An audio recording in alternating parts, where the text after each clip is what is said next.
Hello दोस्तों, welcome back to my channel. स्वागत है आप सभी को हमारे इस यूट्यूब चैनल द सब न्यूज स्टडी पर। दोस्तों, मैं हूं कुमार किरण और आज का हमारा टॉपिक है असाइनमेंट फॉर लर्निंग से बीएड सेकंड ईयर या सेकंड सेमेस्टर पेपर से आज हम लोग एक्सप्लेन करने वाले हैं यूनिट 4 से स्टेक होल्डर्स को, यानी कि स्टेक होल्डर्स के बारे में आज हम लोग जानकारी लेने वाले हैं। तो चलिए दोस्तों शुरू करते हैं। दोस्तों, स्टेक होल्डर से रिलेटेड हम लोगों को इस टाइप का हम लोग का क्वेश्चन देखने को मिलता है। यहाँ जिस तरह का हमारा क्वेश्चन दिया हुआ है, role of feedback to stakeholders, students, parents, teacher and to improve teaching learning process, identifying the strength and weakness for learners. इसी क्वेश्चन को हमारा हिंदी में दिया हुआ है, शिक्षण अधिगम प्रक्रिया को बेहतर बनाने में हितधारक के प्रतिपुष्टि प्रदान करने की भूमिका की विवेचना कीजिए। हम लोगों को सबसे पहले रूपरेखा में इसकी पॉइंट को लिख लेनी है। सबसे पहले हम लोग पॉइंट को लिखेंगे ताकि हम लोग समझ सके कि कितनी पॉइंट में हम लोगों को इस टॉपिक को कंप्लीट करनी है। तो सबसे पहले हम लोग रूपरेखा में देखेंगे, प्रस्तावना दिया हुआ है। सेकंड में हमारा दिया हुआ है स्टेक होल्डर्स क्या है, और थर्ड में हमारा दिया हुआ है हितधारकों, छात्र, माता पिता, शिक्षक के प्रतिपुष्टि देकर बेहतर बनाने की भूमिका। फोर्थ नंबर में हमारा दिया हुआ सीखने के उनके बेहतर और कमजोरियों की पहचान करना, और लास्ट में हमारा दिया हुआ निष्कर्ष। अब हम लोग इंट्रोडक्शन में देखते हैं, सभी कहीं ना कहीं एक दूसरे से जुड़े होते हैं और उन्हीं के द्वारा वो प्रभावित भी होते हैं, चाहे वो विद्यालय, समाज, बाजार आदि से हो।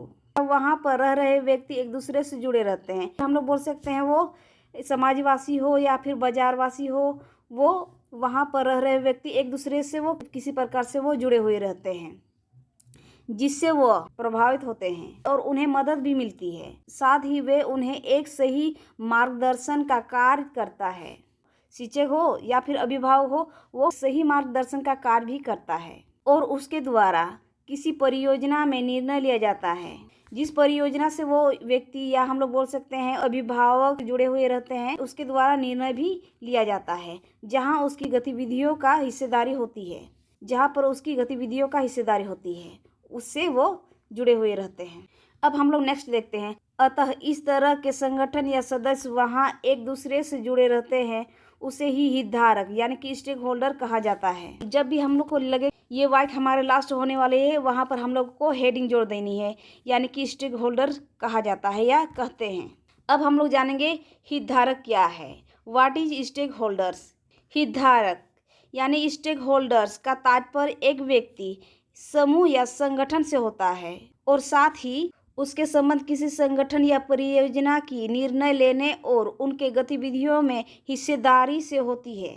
हम लोग कह सकते हैं उसका संबंध किसी संगठन से हो या परियोजना की निर्णय लेने से उसकी गतिविधियों में हिस्सेदारी होती है। अर्थात हम कह सकते हैं कि हितधारक में छात्र, माता पिता, शिक्षक इनकी निर्णय या हिस्सेदारी में अहम भूमिका निभाती हैं। जैसे में हम लोग देखेंगे, यदि हम विद्यालय की बात करें तो विद्यालय में स्टेक होल्डर्स शिक्षक, छात्र या कर्मचारी आदि हितधारक होते हैं। जहाँ पर हम लोग विद्यालय की बात करें तो हम लोग वहाँ पर पाते हैं स्टेक होल्डर्स के रूप में हम लोग पाते हैं शिक्षक को, छात्र या वहाँ पर कर्मचारी जो कार्य करते हैं, वो हमारे वहाँ के हितधारक होते हैं, यानी कि वहाँ के स्टेक होल्डर्स होते हैं जो निर्णय लेने में अपना अहम भूमिका देती है। वो प्रधानाध्यापक भी हो सकता है जो अपने निर्णय लेने में अपना अहम भूमिका देती है, और वो प्रधानाध्यापक भी हो सकते हैं, या फिर हम लोग बोल सकते हैं विद्यालय कर्मचारी भी हो सकते हैं, या फिर वहाँ पर पढ़ रहे छात्र या छात्राएं हो सकती है, वहाँ के स्टेक होल्डर हो सकते हैं।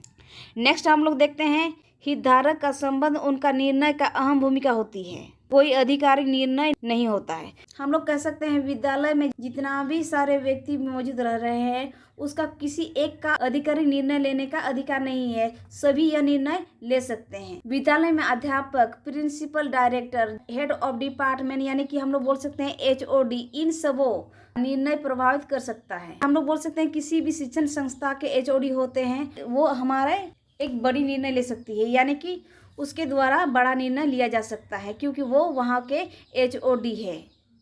मान लेते हैं एग्जाम बच्चे का होने वाला है, तो उस एचओडी द्वारा सभी विद्यालय के बच्चों को सूचित किया जाता है कि इतना तारीख से, यानी कि हम लोग बोल सकते हैं लास्ट फरवरी हो या फिर हम लोग बोल सकते हैं मार्च से वो उसका एग्ज़ाम शुरू होने वाला है, तो उसके लिए बच्चे तैयारी करना शुरू कर दे। अगर HOD द्वारा ये सूचना घोषित की जाती है तो हम लोगों को मालूम पड़ता है कि बच्चे का एग्जाम हमारा फरवरी से शुरू होने वाली है। आगे के कार्यों को करने के लिए हितधारक की प्रतिपुष्टि फीडबैक कार्यों को सुधारने निर्देश देने के लिए संचालित किया जाता है। हितधारक द्वारा दिया गया प्रतिपुष्टि बच्चों को शिक्षण अधिगम को प्रभावशाली बनाती है। HOD द्वारा जो भी हमारा घोषणा किया गया है उसके द्वारा सभी निर्देशित देने की संचालित किया जाता है। साथ ही सभी बच्चों को यह सूचना मिल जाती है कि उनको अच्छे से तैयारी करनी होगी क्योंकि उसका एग्जाम नज़दीक आ रही है। चलिए दोस्तों, हम लोग नेक्स्ट पॉइंट देखते हैं। अब हम लोग देखेंगे हितधारक छात्र माता पिता शिक्षक के प्रतिपुष्टि देकर बेहतर बनाने की भूमिका में हम लोग देखते हैं। यहाँ हमारा दिया हुआ है हितधारकों के प्रतिपुष्टि से छात्रों की कमियों से अवगत कराकर उन्हें दूर करने का प्रयास करना चाहिए। शिक्षक का कार्य होता है कि उस बच्चे को उसकी कमियों से अवगत कराकर उन्हें उस समस्याओं को सुलझाना यानी कि उस समस्याओं को ठीक करने की प्रयास करनी चाहिए। अध्यापक या अभिभावक बच्चों को इस प्रकार की प्रतिपुष्टि देते हैं कि बच्चों के शिक्षण प्रक्रिया में आगे की स्तर पर सफलतापूर्वक सहयोग मिल सके। शिक्षक और अभिभावक दोनों का कर्तव्य होता है कि अपने बच्चों को इस तरह से प्रतिपुष्टि करते हैं, बच्चों को इस तरह से फीडबैक देते हैं कि बच्चे अपने आगे के स्तर को सफलतापूर्वक सहयोग मिल सके। अभिभावक भी बच्चों की कमियों को दूर करने का प्रयास करते हैं। साथ ही अभिभावक जो होते हैं वो अपने बच्चों की कमियों को दूर करने का प्रयास भी करते हैं। अब हम लोग देखने वाले हैं छात्रों के लिए प्रतिपुष्टि की भूमिका यानी role of feedback for students का क्या फीडबैक होता है उसके बारे में चलिए हम लोग देखते हैं। यहाँ हमारा दिया हुआ कक्षा कक्ष में अध्यापक सूचनात्मक मूल्यांकन यानी कि फॉर्मेटिव एवल्यूएशन के द्वारा विभिन्न प्रकार के परीक्षण के द्वारा बच्चों का मूल्यांकन करते हैं। फिर उनकी मूल्यांकन के आधार पर उनके प्रतिपुष्टि यानी कि फीडबैक भी देते हैं। हम लोग यह कह सकते हैं कि विद्यालय में कई प्रकार के हमारा टेस्ट लिया जाता है यानी कि हम लोग बोल सकते हैं वो वीकली टेस्ट हो या फिर मंथली टेस्ट हम लोग बोल सकते हैं, वो होते रहता है बच्चों के द्वारा। और प्रतिपुष्टि बच्चों को उनकी कमियों को समझाकर उसमें सुधार कर सके। हम लोग बोल सकते हैं प्रतिपुष्टि के वजह से बच्चों को उनकी कमियों को समझा बुझाकर उसमें सुधार कर सकते हैं। जैसे में हम लोग देखते हैं यदि कोई छात्र कक्षा कक्ष में परीक्षण में मान लीजिए विज्ञान विषय में वो 40 अंक लाए हैं 60 अंकों में, तो अध्यापक उस छात्र को कमजोर सोचेंगे, लेकिन अध्यापक को सोचना चाहिए कि वह पिछले परीक्षण की तुलना में वो बेहतर सुधार हुआ है। कोई भी बच्चा अगर विज्ञान में 60 अंकों में से अगर 40 अंक भी वो लेकर आए हैं तो वो अच्छी बात है, क्योंकि हम लोग बोल सकते हैं पहले की टेस्ट की अपेक्षा वो दूसरे टेस्ट में वो बेहतर अंक लाए हैं, पिछले अंक से वो अधिक अंक प्राप्त किए हैं। अतः मूल्यांकन में छात्रों की गलतियां या कमियों का पता लगाकर उन्हें एक सहयोगात्मक सफलतापूर्वक आगे बढ़ने की मदद करे। इस सेंटेंस में हम लोग पाते हैं कि छात्रों की गलतियां या कमियों को पता लगाकर उन्हें सहयोग देना चाहिए ताकि बच्चे को सफलतापूर्वक आगे बढ़ने में मदद मिल सके। अब हम लोग देखेंगे माता पिता के लिए प्रतिपुष्टि की भूमिका, role of feedback for parents. अब माता पिता का क्या फीडबैक होता है उसके बारे में चलिए हम लोग देखते हैं। यहाँ हमारा दिया हुआ माता पिता अपने बच्चों के प्रति उनकी दी गई प्रतिपुष्टि की भूमिका महत्वपूर्ण होती है।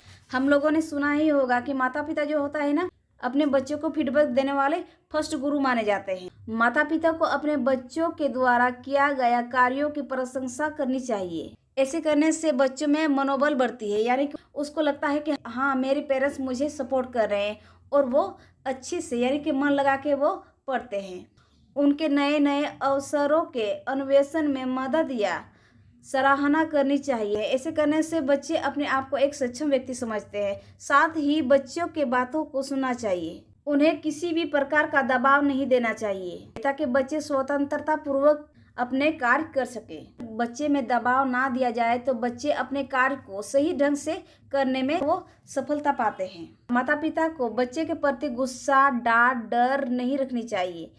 अगर बच्चे के ऊपर डांट डर भी रहेगी तो बच्चे सीखने के जगह वो डरने लगेंगे, वो अपने पेरेंट्स से कोई भी बात शेयर नहीं करेंगे या बच्चे के प्रति अधिक आशा, कोई होप नहीं रखनी चाहिए। बच्चे जब पढ़ रहे हैं तो उनको पढ़ने दीजिए, उसे एक होप की नज़र से ना देखें। इससे बच्चे अपने पढ़ाई पर फोकस कर पाते हैं और साथ ही अध्यापक बच्चों की कमियों की पहचान भी करते हैं। अब हम लोग देखेंगे शिक्षक के लिए प्रतिपुष्टि की भूमिका, रोल और फीडबैक फॉर टीचर। चलिए टीचर के बारे में हमारा क्या फीडबैक दिया गया है इसके बारे में हम लोग देखते हैं। अध्यापक कक्षा में बच्चों की गलतियों के विश्लेषण का उपयोग ना करें। यदि छात्र उत्तर देने के लिए योग्य नहीं है तो उनकी कमियों को जानने का प्रयास करेंगे। या शिक्षण विधि, टीचिंग मेथड और शिक्षण सामग्री, टीचिंग मटेरियल की कमियों के कारण बच्चे नहीं सीख पा रहे हैं। साथ ही अध्यापक को देखना यह भी पड़ता है किस वजह से बच्चे नहीं सीख पा रहे हैं, उसके कारण का पता भी लगाना चाहिए।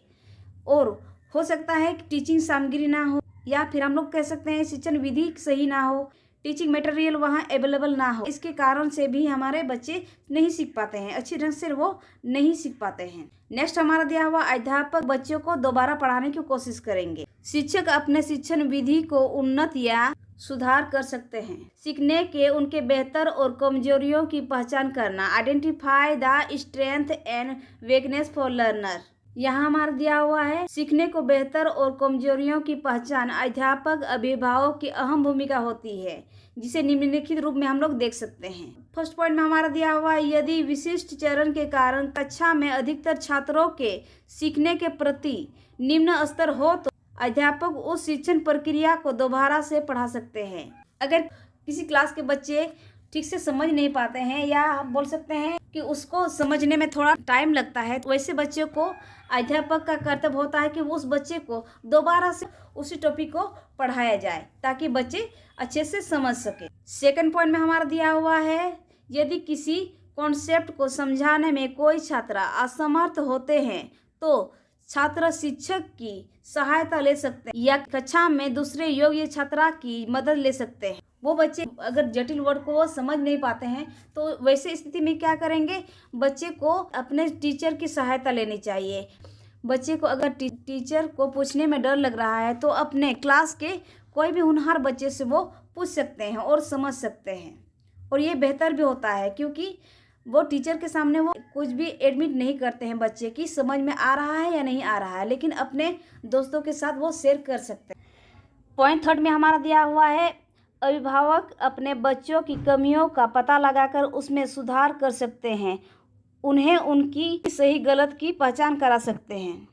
अभिभावक को अपने बच्चों के प्रति थोड़ा ध्यान देनी चाहिए और उनकी कमियों को पता लगाकर उसमें कहाँ गलतियाँ कर रहे हैं उसके बारे में बच्चों को समझाना चाहिए कि ये आपका सही हो रहा है या फिर गलत हो रहा है। बच्चों को सही और गलत की पहचान करा सकते हैं।